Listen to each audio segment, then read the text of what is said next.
Olá, tudo bem? Na aula de hoje vamos criar um relógio com o Arduino, um relógio digital.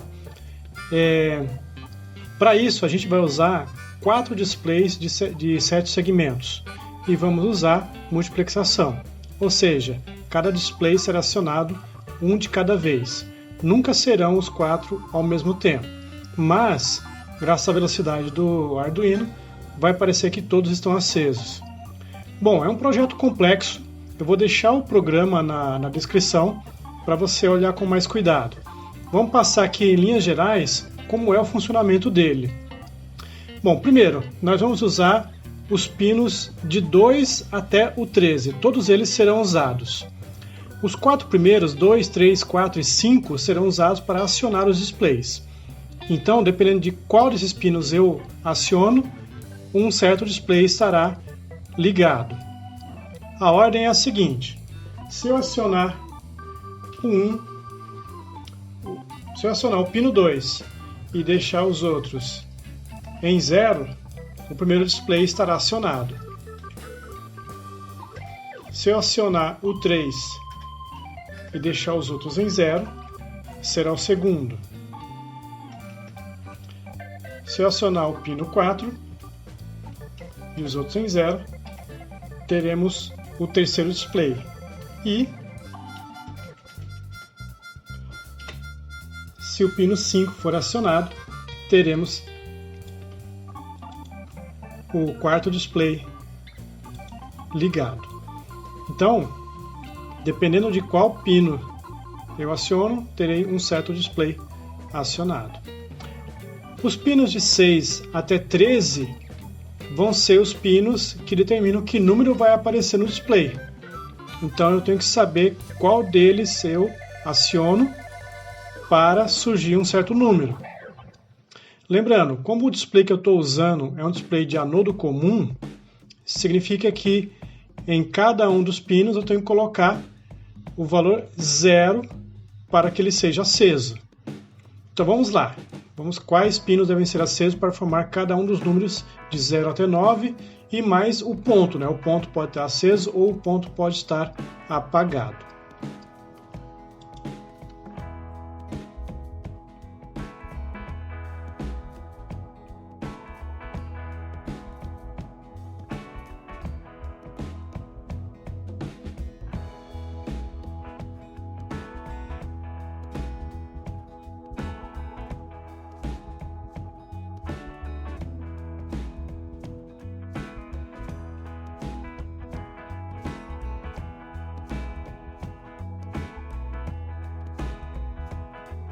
Então aí estão todas as combinações de aceso e apagado para formar todos os números de 0 até 9 e mais ponto aceso e ponto apagado, bem como assim os displays. Ora, é claro que você está vendo que eu posso colocar tudo isso em vetores, né? Então vou ter um vetor para o número 0, um vetor para o número 1, um vetor para o número 2 e assim por diante, bem como um vetor para definir qual display está aceso, ou 1, ou 2, 3 ou 4. Agora vamos dar uma olhada no código e ver como isso é implementado. Vamos lá. Aqui no código, veja que eu criei um vetor de vetores. Cada uma daqueles números vira um vetor dentro de um vetor maior chamado números. Um vetor do tipo byte, porque são apenas zeros ou uns. Então, é um vetor de vetores, ou seja, é um vetor bidimensional. Então esse vetor tem 12 posições, né? São 12 vetores dentro dele, e cada vetor dentro dele tem 8 posições, que são os zeros e uns para cada número. Então, é o primeiro exemplo que a gente tem agora de vetor bidimensional. E eu criei um vetor bidimensional também para os dígitos. Então, cada uma daquelas posições, zeros e uns para acender um determinado display, virou um vetor dentro de outro vetor que eu chamei de dígitos. Ok, agora a próxima parte é a função que acende os dígitos. Foi criada uma função do tipo void, chamada qualAcender. Essa função recebe dois vetores, um vetor A e um vetor B. É claro, o vetor A é qual dígito vai ser aceso, ou seja, o vetor A vai receber um daqueles vetores dentro do vetor dígitos. E o vetor B vai receber um número. Então, qualAcender precisa saber qual display vai acender e que número vai acender esse display. E aqui dentro nós fazemos dois fors. O primeiro for vai variar de 2 até 5, ou seja, vai definir qual display vai ficar aceso, usando o vetor A que foi fornecido para ela. O segundo for vai acender um número, então ele vai variar de 6, ele começa no pino 6, até o pino 13. Para cada um desses pinos, ele vai entrar com um vetor de 0 a 1 para acender um certo número lá. Foi dado um delay de 2 milissegundos. Se você lembra, quando a gente trabalhou multiplexação, foi uma simulação no Tinkercad. E como era online, eu precisava de 50 milissegundos para ficar bem claro o número. Aqui, 2 milissegundos é mais do que suficiente. Muito bem, o próximo passo agora é a marcação do tempo. Então nós começamos aqui criando algumas variáveis, duas variáveis unsigned long para ajudar na contagem do tempo, uma variável chamada estado para fazer o ponto piscar. Então essa variável vai ser 11 ou 10. Então a posição 11 é esse último vetor, né? Lembra, se o vetor tem 12 posições, então começa no 0 e vai até o 11. E a posição 10 é o penúltimo. A posição 11 é o ponto apagado, a posição 10 é o ponto aceso. E aí mais algumas variáveis inteiras aqui para as horas e os minutos. Então, dezenas de horas, dezenas de minutos e minutos. Dentro do setup, você vai colocar todos os pinos como saída, do 2 até o 13. Dentro do loop, primeiramente, você usa a função milis para contar até 60.000. Lembrando, a função milis retorna um valor em milissegundos. Então, cada valor 1000 que ela retorna significa 1 segundo. Então, para contar 1 minuto, ela tem que contar até 60.000.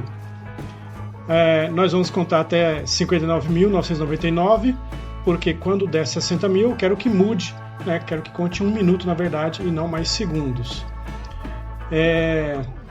Enquanto ela conta, né, ela tem que acender os 4 dígitos, um de cada vez, né, colocando os números que você definiu inicialmente. Inicialmente coloquei 0, 2, 3 e 0 aqui, mas você vai colocar o horário em que o seu relógio começa a funcionar. Ou seja, você vai ajustar o seu relógio inicialmente aqui.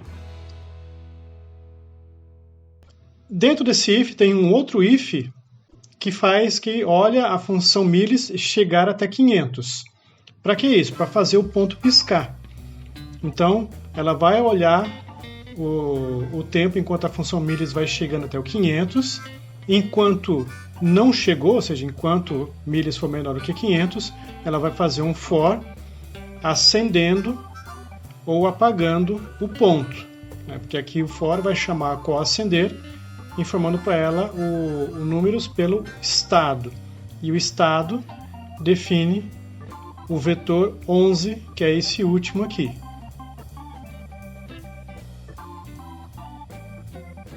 Se passar de 500, aí entra no else, e o else vai fazer o quê? O conta segundos é atualizados para que volte a ficar abaixo de 500. e vai fazer um outro if. Vai olhar se o estado é 10, se for muda para 11, se não for muda para 10. Ou seja, vai alternar entre ponto aceso e ponto apagado. Agora tem um outro else do primeiro if, ou seja, se o miles chegou a 60 mil, você vai verificar se as dezenas de horas é o 2, se o valor das horas é o 3, ou seja, 23 horas, valor de minutos é 9 e dezenas de minuto o 5, ou seja, 59. Então, você vai verificar se são 23 horas e 59 minutos.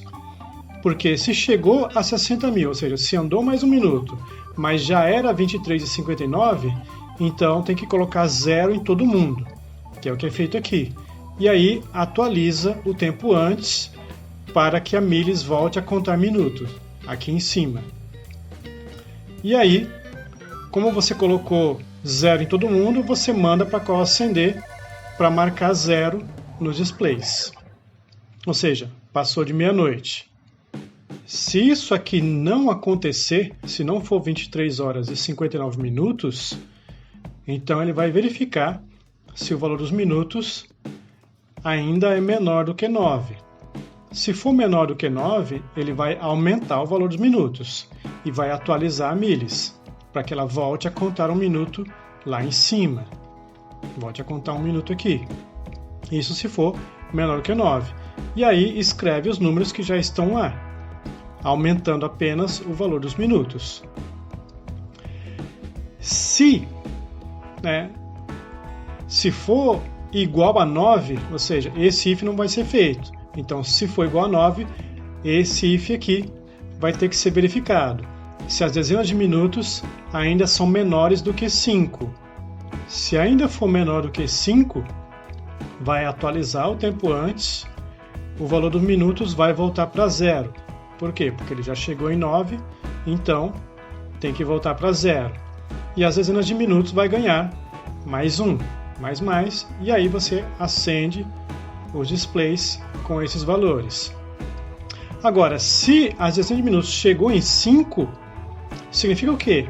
Que esse aqui, o valor dos minutos já chegou em 9, esse aqui já chegou em 5, então é 59. Ou seja, tem que acontecer o quê? Tem que verificar se o valor das horas já chegou no 9 também. Se não chegou, atualiza o tempo antes, as dezenas de minutos voltam para o 0, o valor dos minutos volta para o 0 e o valor das horas ganha mais 1. E aí acende os dígitos com esses valores. Agora, se esse aqui chegou no 9, é porque o valor dos minutos chegou no 9, o valor dos 5, o valor das dezenas de minutos chegou no 5 e esse aqui chegou no 9. Aí o que você vai fazer? Vai atualizar o tempo antes, as dezenas de minutos vão voltar para 0, minutos volta para 0, o valor das horas volta para 0 e as dezenas de horas ganham mais 1. E aí você escreve tudo isso nos displays. É isso. É um exemplo complexo de programa. Tem que se pensar com cuidado nos valores dos ifs e dos elses para não cometer erro, mas é bastante instrutivo. Sugiro que você reproduza no Tinkercad, é bem interessante. Bom, vamos dar uma olhada no resultado.